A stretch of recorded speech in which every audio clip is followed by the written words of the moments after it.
कर्म का ही तो फल मिल रहा है जेल में। जेल में कर्मों का ही तो फल है। कुकर्म हो गए तो पूरी जेल भरी हुई है।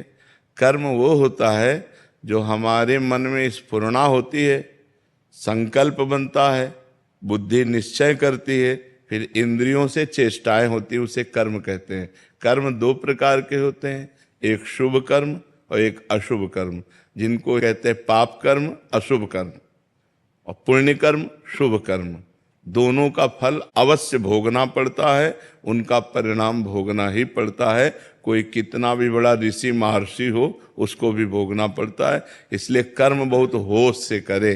कर्म है, क्रोध आ गया, हम किसी की हिंसा कर दी, आजीवन कारावास। हिंसा 5 मिनट में हुई और उसका दंड पूरे जीवन भोगना पड़ेगा। या ज्यादा अपराध बन गया तो फांसी की सजा मिल जाएगी।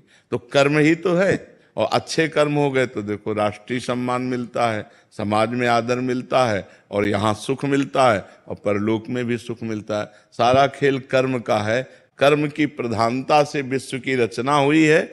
जो जैसा करता है वैसा फल भोगता है। समझ पा रहे आप? इसलिए बहुत होश से कर्म करे। और होश बनाने के लिए नाम जप है। जब तक नाम जप नहीं तब तक बेहोश ही हो। जानते हो कि ये कर्म नहीं करना चाहिए, फिर भी करोगे। अगर नाम जप है तो तुम्हारे अंदर जलन पैदा हो जाएगी, तुम्हारे अंदर बल आ जाएगा कि नहीं नहीं, हमें पाप कर्म नहीं करना है।